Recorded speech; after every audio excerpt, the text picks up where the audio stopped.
isso!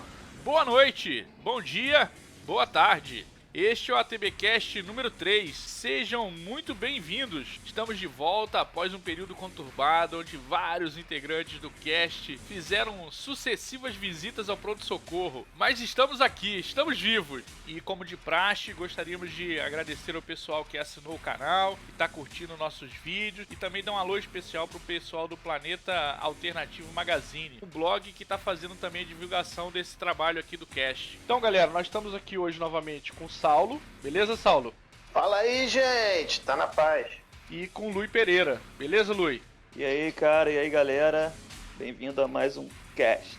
E um convidado super especial, Fábio Whittaker. Falei certo, Fábio? Falou sim. Beleza. O Fábio tem um site sobre revisões de toys Transformers e vou deixar ele se apresentar para vocês. Por favor, Fábio.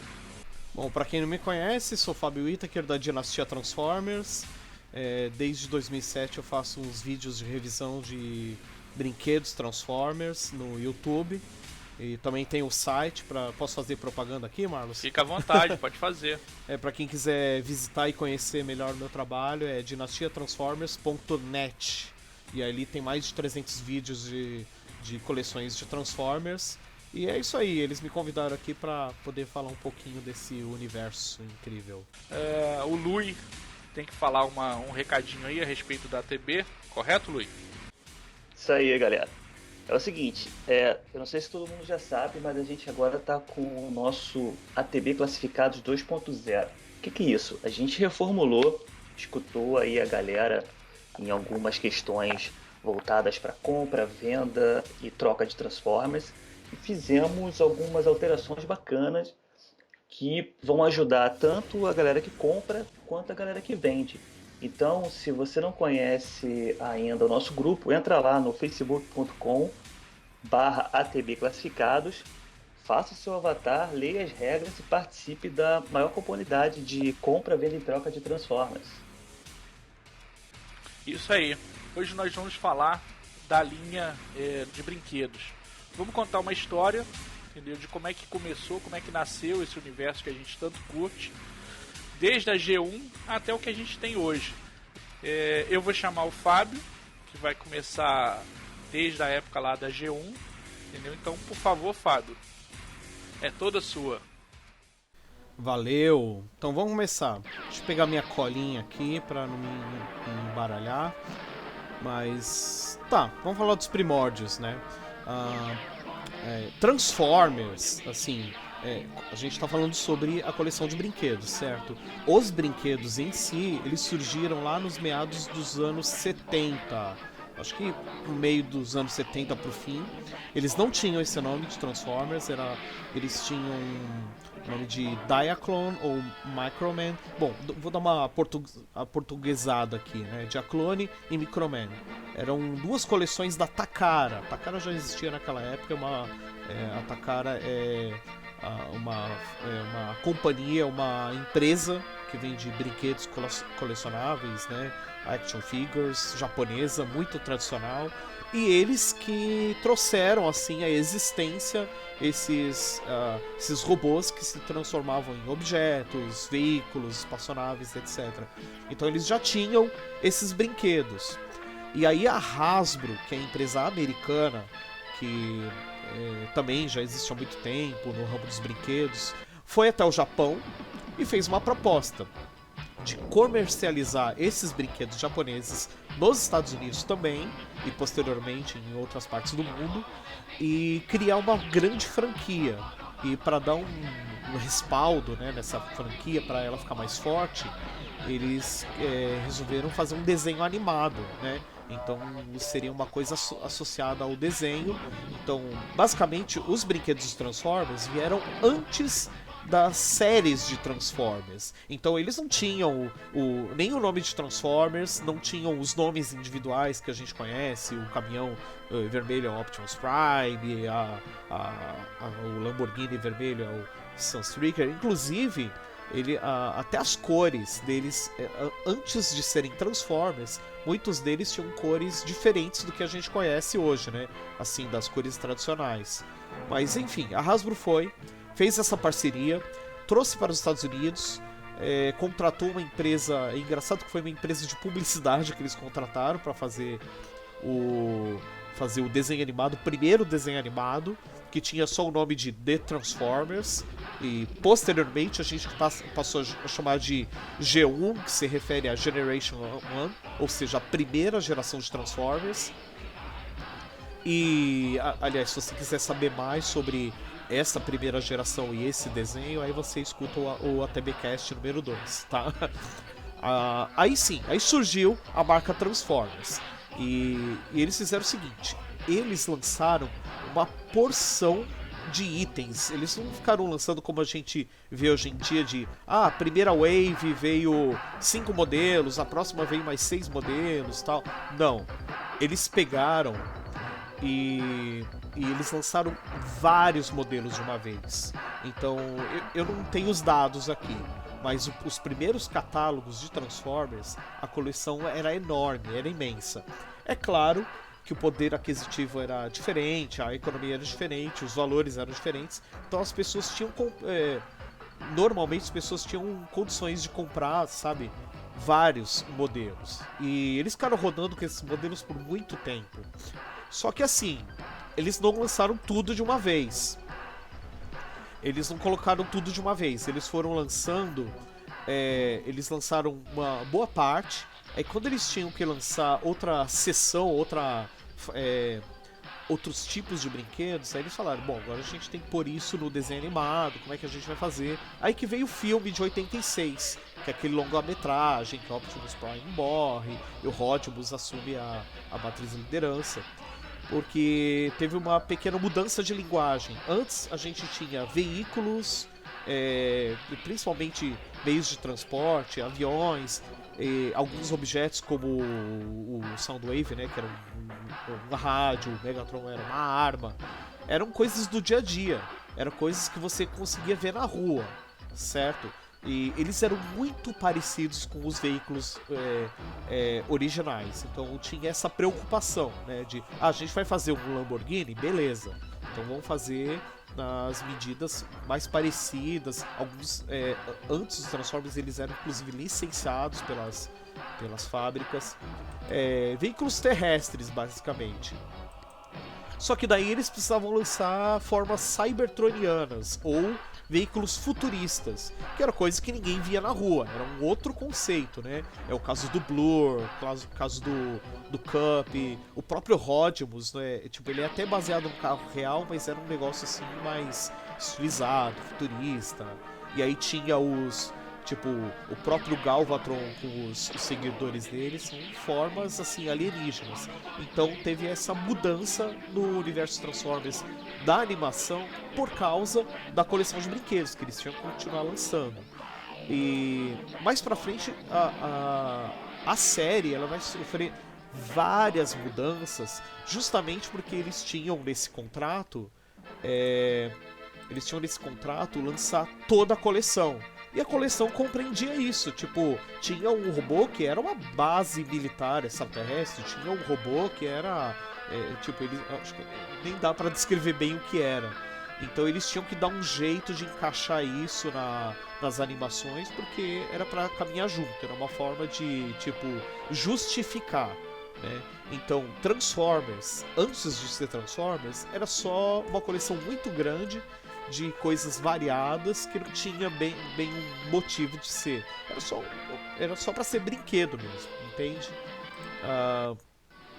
Então, em G1, os brinquedos justificam o desenho, né? Depois passou a ser o inverso. Aí eles começaram a planejar melhor, falando, não, agora vamos lançar uma coisa nova, então a gente faz assim. A gente planeja como é que vai ser a história, os personagens que a gente quer, e depois a gente parte para a produção de brinquedos, né? O que sucedeu G1, depois de um hiato que durou mais ou menos uns 3 anos, hiato, no caso, entre 90 e 93, não teve nada de novo no universo Transformers. Era aquilo que foi lançado nos anos 80, nos anos 90 e acabou. E aí eles tentaram usar uma linguagem nova, que foi o que a gente chama de G2. No caso G1 e G2, eles têm a seguinte característica: eles são bem simples. Se você já teve contato com algum brinquedo G1, você vai perceber que em poucos movimentos se transforma em robô. Não tem muitas articulações. Não tem assim muita complexidade. Alguns brinquedos tinham complexidade. Lui, o que você quer falar?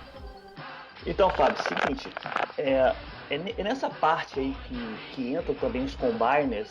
Eles vieram junto com logo dessa primeira leva, ou isso aconteceu gradativamente conforme iam surgindo os próprios desenhos, assim, as vendas? Então, boa pergunta, Lui. Os Combiners, por exemplo, o primeiro que surgiu foi o Devastator, ou o Devastador. Ele é o primeiro, ele é o mais famoso e até hoje eu acho que ele é o mais icônico, assim, né? A gente pensa em... pra todo mundo, mundo. Né? Ele é o personagem, assim, que vem em primeiro lugar na cabeça de qualquer um. Eles já faziam parte da coleção original, pré-Transformers. Inclusive, se eu não me engano, o Devastator original é amarelo, né? Antes de ser Transformers. Laranja, amarelo. Bom, a gente confirma isso. Mas então os Combiners, eles eram parte original, certo? Pré-Transformers, e eles foram sendo encaixados aos poucos. Tanto que em G1 a gente já tem o Menasor, sabe? Menasor, Superion. Foi bom você ter falado disso, porque não tem só os Combiners, tem os Headmasters, que é o que a gente está vendo agora em 2016.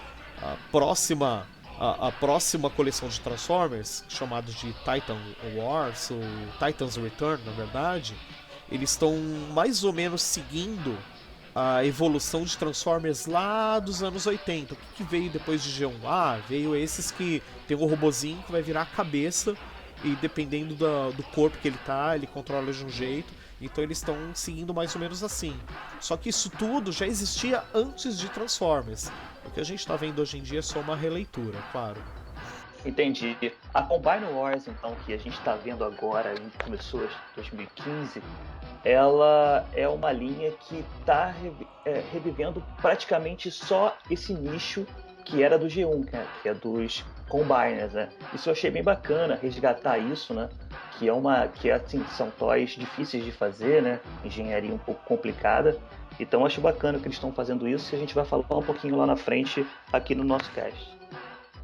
Só para completar um pouco o que você falou, é que tem uma questão, digamos, não sei se mercadológica é a palavra correta, mas a ideia é o seguinte: a gente já teve alguns Combiners em séries anteriores, mesmo dentro de Generations, só que não era, tipo, o ideal. Então a Hasbro muito tempo já vinha vendo que uma hora eles iam ter que fazer um Devastador decente, uma hora eles iam ter que fazer uma versão moderna do Menasor. Então eles decidiram, falaram, não, vamos pegar um período aí de uns 2 anos e vamos lançar uma coleção que seja focada nisso. Que daí a gente pode fazer o Superion, pode fazer o Menasor, o Devastador e, claro, outras coisas menos conhecidas, como o próprio Computron, que é um dos mais recentes e tal. Mas enfim, a origem disso é em G1, G2 e pré-Transformers, certo? E, bom, só pra arredondar aqui, a diferença de G2 para G1 é que G2 não teve um desenho animado e a inovação que eles propuseram foram aberrações, foram bizarrices, como tá aqui inclusive no comentário do nosso amigo do Chris, lá da ATB. Bizarrices primeiro por causa das combinações de cores. Então você até pode ver que existem alguns lançamentos atuais que diz assim, é o Superion G2. Você vai ver, são umas cores estranhas, os quadriculados, os negócios zebrado. Tem também lançaram aí o Bruticus G2. Você vai ver, são umas cores de gosto duvidoso, mas não é uma invenção atual. Isso veio de G2, lá dos anos 90, que é quando a Hasbro falou, vamos oferecer uma coisa diferente pro público? Vamos. Aí fizeram o Optimus, que é chamado de Laser Optimus, que ele é branco com tipo um arco-íris do lado, é uma coisa assim espalhafatosa. Aí fizeram... E tem Mais vários. fácil. Pelo menos tem uma parte boa nessa G2, né? Porque na G2 que eles fizeram um ensaio das ball-joints. A questão das ball joints, aí já é uma questão da mecânica. Ela foi, acho que, melhor aproveitada em Beast Wars, né? Que daqui a pouquinho você já vai falar. Mas em termos de estrutura, assim, acho que o progresso de G2 para G1 não foi tanto assim, não. Eles apostaram mais em questão de decoração. Falaram, vamos jogar uns negócios meio rosa, choque aí, pra ver se o povo gosta. E foi em termos de venda e em termos de sucesso, entre aspas, foi um fracasso. Porque G2 é um tapa-buraco que muita gente diz até que nem deveria ter sido feito. É bom para um colecionador das antigas, beleza, mas é uma coisa assim que não afetou muito o universo Transformers. Fábio, aproveitando então esse fechamento agora da G1, queria que você falasse sobre algum toy que você acha que é importante, que você acha que é bacana dentro dessa linha. Tá, o primeiro destaque de G1 com certeza é Optimus Prime. Primeiro porque acho que não tem ninguém que não gostava do brinquedo em si, do Optimus. Mesmo ele tendo aquele carretão enorme que não tinha muito o que fazer com ele, servia só pro modo veículo. E as mãos dele eram muito fáceis de perder, porque G1 tem disso, né? Eles tinham muitas peças soltas. Então você olha lá no eBay, você acha muita pecinha solta, não só arminha, né? Que é uma coisa que é comum hoje em dia. Mas às vezes era cabeça, às vezes era mãos. Mãos era uma coisa muito comum. Então o G1 tinha esse, digamos, defeito, vai. Eles nem sempre conseguiam conciliar todas as partes do veículo no modo robô ou vice-versa. Mas voltando à sua pergunta, Optimus Prime, eu acho que é o primeiro destaque. Porque como por exemplo, o desenho, todo o universo Transformers surgiu da coleção, eu tô imaginando o seguinte, quando eles pegaram os brinquedos e olharam quem vai ser o chefe, o comandante dos bonzinhos, e eles viram naquele caminhão uma figura que seria fácil das pessoas simpatizarem, digamos assim, né? Então ele acho que é icônico. Outra figura que eu acho que vale destaque é o Soundwave, né? Que não era um veículo, mas era um rádio, e ele tem todos aqueles os seguidores deles, que eram as fitas cassetes, né? Então eu acho muito legal, porque é inclusive um brinquedo que ele é refeito, remodelado, vez após vez, que todo mundo gosta do modo alternativo dele, né? De ser um rádio e ter aquelas... Eles inventaram outras linguagens para manter essa relação dele com Rumble, Friends e tudo mais. Então acho que ele vale bastante o destaque, por um tipo de brinquedo que agrada a todo mundo. Outro destaque que eu daria também são os minicars, né? Que vieram para o Brasil, alguns modelos, inclusive, né? Vocês devem conhecer dos anos 80, que a gente teve aqui o Bumblebee, teve o Cliff Jumper, teve o Brown. Na coleção, tanto japonesa quanto americana, tinham alguns outros modelos que não vieram para cá, né? Que era o Warpath, que era um tanque de guerra, o Powerglide, que era um aviãozinho, o Cosmos, né? Eles que eram o disco voador, né? Mas aqui no Brasil a gente teve fabricado pela Estrela alguns desses modelos. Aí é um outro assunto, né? Falar sobre as raridades que a gente teve aqui, mas eu acho que vale destaque por ser uma coisa que foi parte da infância de todos nós que já passamos dos 30 anos aí conhecendo os Transformers naquela época, né? Outro destaque que eu acho que é imprescindível são os Dinobots, porque, que coisa incrível aquilo. Não eram simplesmente robôs que viravam dinossauros, eram dinossauros mecânicos. Então, assim, não tem nada a ver com Beast Wars, porque era uma linguagem diferente, era um negócio muito louco, porque eles viravam dinossauros, mas tinha todo aquele negócio do metal, dos parafusos e tal, e tanto que até hoje, tanto os oficiais quanto as third parties, né, que são as empresas não oficiais, estão sempre fazendo e refazendo os Dinobots, que é um brinquedo que é muito legal, sabe, nos dois modos. Então, se eu puder Eu destacaria esses agora. Tem muito mais coisa, né? G1 era uma coleção muito grande, muito extensa. Mas só para encerrar essa parte, queria lembrar uma coisa que é muito importante mencionar, que é sobre nomenclatura. No Japão eles tinham um nome e nos Estados Unidos eles tinham outro. Muitas vezes coincidia, muitas vezes não. Por exemplo, o próprio Optimus Prime. Originalmente ele é chamado de Convoy. Esse é o nome dele no Japão. Até hoje acho que eles usam isso, né? Poucas vezes que eles usam Optimus Prime. Talvez nos filmes, não sei. Mas ele se você pega um brinquedo importado do Japão, da Takara, você vai ver o nome Convoy ali. As próprias facções, o nome é diferente. Os Autobots do Japão são os Cybertrons. Esse é o nome da facção dos caras bons, digamos assim. E os Decepticons são Destrons. Então, se você pega uma coleção japonesa, você vai ver isso porque é assim que eles são conhecidos lá. Muitos outros nomes mudam também. Existem até algumas confusões, às vezes por exemplo, Bulkhead com Ironhide, tem algumas séries que o nome deles são trocados, coisas assim. Então, é uma coisa muito interessante. Se você puder fazer uma pesquisa na internet, você vai achar muita coisa legal a esse respeito. No Japão é um nome e nem sempre é o mesmo nos Estados Unidos.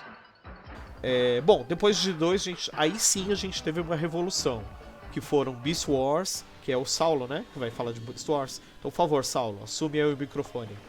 Isso aí, peguei aqui a Bestiário, que é tão aclamada por alguns e tão odiada por outros. Mas é que tá, como você mesmo falou, G2 não foi como deveria, né? Teve um fracasso no G2. E em 96, né, a Hasbro e a Takara tinham que inovar. Ou eles inovavam ou a série afundava. E nesse ponto foi então que eles resolveram apostar numa total diferença, criar Transformers baseados em animais. Mas não com aquele intuito de G1, né? São animais mecânicos, não. Vamos aloprar de vez, vamos criar animais orgânicos, uma coisa orgânica mecânica. E aí nasce então o Beast Wars, que é a série, né, feita lá no 3D, feita pela Mainframe Entertainment. E apesar daquele 3D bem simples, né, a série ela cativou bastante e os toys foram um sucesso de venda. Aqueles toys básicos no início, que criou-se então a diferença de classes, né, que você tinha os básicos, Deluxe, os Mega e os Ultra. Então você conseguiu tabelar os preços de acordo com os bonecos e assim a pessoa já tinha uma noção de quanto ele iria pagar dependendo do personagem que ela gostaria de ter. E essa parte, então, ela foi um pouco complicada assim no começo, porque tem um pessoal que não conseguiu aceitar esse pulo do gato, né? Essa parte de injetar orgânicos no tema, tanto que a história no começo ela seriam reformatados, o Optimus e o Megatron, tanto que foi abandonado, e eles resolveram criar um plot mais assim diferente, né? Colocaram no futuro que os Autobots se tornariam os Maximus e os Decepticons os Predacons. E tem o Megatron, mas não é o Megatron, ele apenas usa o nome. Tem o Optimus Primal e não o Optimus Prime, e eles acabam caindo na Terra no passado, uma Terra que estaria na pré-história, uma Terra que estaria sendo utilizada para experimentos de uma raça alienígena superior lá, os Vok. Eu tenho uma questão aqui sobre essa linha, eu queria que a gente pudesse falar um pouquinho, que é uma coisa que revolucionou assim, a parte da poseabilidade, né, dos toys, né? Tinha uma diferença muito grande dessa linha agora para as antecessoras, para G1 e principalmente para G2, né? Então, assim, isso também deu uma mudança e chamou mais a atenção da galera, porque você tinha toys mais articulados e que como você falou, caiu mais no gosto do pessoal, né? O que você acha? Sim, realmente, no Beast Wars, já na primeira leva eles inseriram na engenharia a Ball Joint de vez, porque em G2 teve um ensaio da Ball Joint, mas em Beast Wars eles literalmente assumiram Ball Joint de vez e tem toys que são basicamente todos Ball Joint. Eles são... Toda a possibilidade vem de Ball Joint. E foi o que você falou, justamente por ter trabalhado tanto na Ball Joint, o toy ganhou uma coisa que ele não tinha no passado. Você podia trabalhar poses. Então isso bombou muito as vendas, porque você podia pegar um toy e não só deixar ele estático, como você podia criar poses para trabalhar com esse toy. Beleza. E você acha que a questão do termo Shellforms atrapalhou um pouco isso? Porque é uma coisa que a gente começou a ver a partir dessa linha e que acontece hoje também até nos movies, por exemplo. Então é uma coisa que hoje o pessoal reclama, mas que eu não sei assim, se na época isso foi algum ponto negativo, porque era difícil também você fazer toys que tivessem formas de animais, né? E consequentemente você ficava com parte do robô dentro de o que a gente dizia que era um robô com casca, né? Então, como você vê isso? O que aconteceu é que quando inseriram a primeira leva dos Beast Wars, eles mostraram que existiam muitos kibbles. Porque basicamente, se você pegasse os Scout Class de Beast Wars, eles são Transformers são Transformers de one step praticamente. São Transformers que você faz um movimento e eles já se transformam. Quer dizer, se você vê o Terrorsauro, se você vê o Snapper, se você vê o Armadillo, o próprio Optimus e o Megatron da primeira leva de Beast Wars, que ele era um crocodilo e um morcego, lá da parte japonesa, são os Scout Class, todos eles são acionados por apenas um mecanismo e eles já se transformam. Isso aí já leva o termo Kibble, que ainda não é nem o Shellform, mas já mostrava uma pobreza já na transformação, entendeu? No Shellform, você já cai... até os Scout Class você já achava, mas piora do Deluxe pra cima. Porque, literalmente, como eles não tinham ainda aquela tecnologia toda para poder transformar um animal num robô, o que eles faziam? Eles acabavam comprimindo o robô dentro do animal. Então, quando ele se transformava, literalmente tudo do animal ele ficava pendurado no modo robô. Tanto que na série japonesa, que foi a continuação da série animada, né, 3D, o Beast Wars Neo e Beast Wars 2, teve então os Shellformers ganharam forma de vez. Vários personagens dessas séries, em especial, são Shellformers totais. Tanto que o Big Convoy de Beast Wars Neo, você pode tirar toda a casca do animal, colocar a parte e você tem um robô completo. Você pode ter 3 toys, na verdade. Né? Você pode ter o modo robô, o modo animal e o modo vestindo armadura, né, do lado. Literalmente. Bacana. Você consegue destacar pra gente alguns toys da sua preferência, assim, que mais você gostou? Eu acho que você tem até alguns ainda na sua coleção, né? Tenho sim. Tipo, Beast Wars foi a primeira coleção que eu... Primeiro encontro de Transformers e a primeira coleção que eu tive. Da primeira era, né? Que é a era ligada mais à primeira animação, que eu posso dizer que são muito bons. Eu tenho até o Inferno, que é uma formiga vermelha, né? Uma formiga de fogo. Ele praticamente é entupido de ball joint, mas ele tem uma coisa boa, os ball joints são firmes, então a posabilidade dele é boa. Você pode trabalhar muito bem a posabilidade. E é um toy assim, bruto, mas é muito bom. O que acontece? O Beast Wars ele tem essa leva básica, mas depois ele teve a Transmetal e a Transmetal 2, que é onde eles inseriram naqueles cromados, né? E primeiro aquela parte mais metalizada e depois aquela parte mecânica metalizada de vez.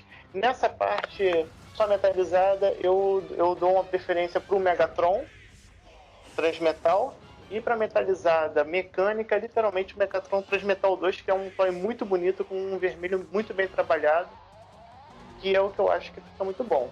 Nesses à parte, só para terminar, que desse Beast Wars ninguém fala muito, teve os Fusions, esse meio termo do Transmetal, que teve o Kick Strike e o Silverbolt, que foram bem clássicos, o pessoal gosta bastante, foi a fusão de 2 animais e um robô só.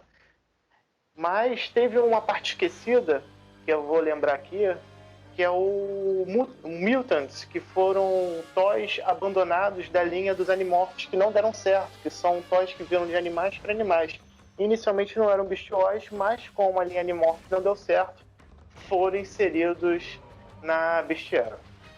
E aí chegamos a esse pico que teve no final da Bestiária com os Transmetal 2 e o fim de Beast Wars e o começo de Beast Machines após essas duas séries, né, Beast Wars Neo e Beast Wars 2 no Japão. Beast Machines então foi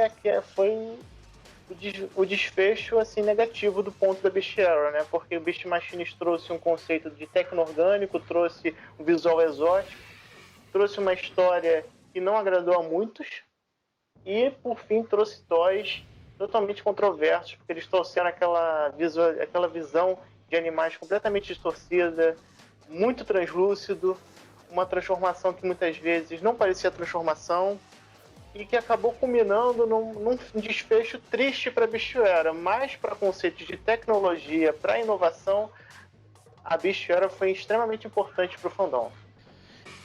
Eu acho, Saulo, te interrompendo, que a grande dificuldade que teve em retratar na linha de brinquedos e acontecia na série animada é que na série animada de Beast Machine não acontecia especificamente uma transformação. Existia uma transmutação. O robô magicamente se transformava no animal. Tanto que aparecia uma luzinha e tal, corria o corpo do personagem inteiro e ele virava um animal ou, no caso, robô, né? Vice-versa. Eu acho que isso é que dificultou tanto na hora de transferir da série para a linha de brinquedos. Pelo menos eu entendo assim. E agora, por outro lado, os personagens Decepticons, que tinham sido reformatados em formas veiculares, alguns deles de formas militares, eu gostei desses brinquedos. O Tankor, aquela outra motocicleta, eu acho que o design deles ficou legal pra época, entendeu? Bem diferente do que aconteceu com os Maximals, né? E que teve esse problema todo, eu acho que por causa dessa diferença de transformação. Agora, os veículos Decepticons eu gostava bastante do design dos brinquedos. Decepticons, eles eram os Veicons, cara. Porque os Decepticons eles já tinham se transformado em Predacons e aqueles ali já eram os Veicons. É, isso aí, correto. Entendeu? Nesse ponto, assim, eu não acho bom. Eu acho que não ficou tão bem traduzido. Mas, por exemplo, eu gosto do Jetstorm. É um módulo bom, entendeu? Só para complementar, Beast Machines trouxe o único Transformer planta que existe dentro do fandom que eu lembre, que foi a Botânica. Verdade, se não me engano é a única mesmo. Então, galera, o papo tá muito bom, mas é um assunto extremamente extenso. Então eu acho que a gente deve parar por agora. E aí no próximo cast nós retornamos com as demais séries. Então, muito obrigado por ter nos acompanhado até agora. Conto com o pessoal para dar uma curtida lá no nosso vídeo. E se você ainda não assinou o nosso canal, assine para estar sempre ligado nas novidades do ATB Cast. E é isso. Vou passar aqui para o Saulo para fazer a despedida dele. Beleza, Saulo? Beleza, gente. Mais uma vez agradecendo aí quem está participando, que está ajudando com a gente nesse trabalho. Agradecer o Fábio, que está ajudando bastante a gente aqui. E espero que vocês gostem. A gente vai continuar nosso trabalho com bastante carinho. A gente se vê na próxima aí. Lui, com você agora. É isso aí, galera. Obrigado por ter ouvido o nosso cast até aqui. Eu agradeço ao Fábio por ter aceitado o nosso convite e espero todo mundo no próximo cast. Um grande abraço. Então, Fábio, é com você. Novamente, muito obrigado pela sua ajuda, pela participação nesse ATBcast. E é isso. Eu que agradeço o convite, valeu, galera, foi bem divertido, vai continuar sendo divertido, né, porque a gente ainda tem muito assunto para falar. E é isso aí, eu vou estar sempre divulgando nas minhas páginas os ATBcasts, e você que aguentou escutar até agora, também obrigado pela sua audiência. Beleza, galera, então é isso, contamos com a presença de vocês no próximo ATBcast, continuando esse assunto que eu acho que vai ficar bem bacana. Um grande abraço, esperamos você aqui no próximo. Falou, obrigado. Valeu! Uou!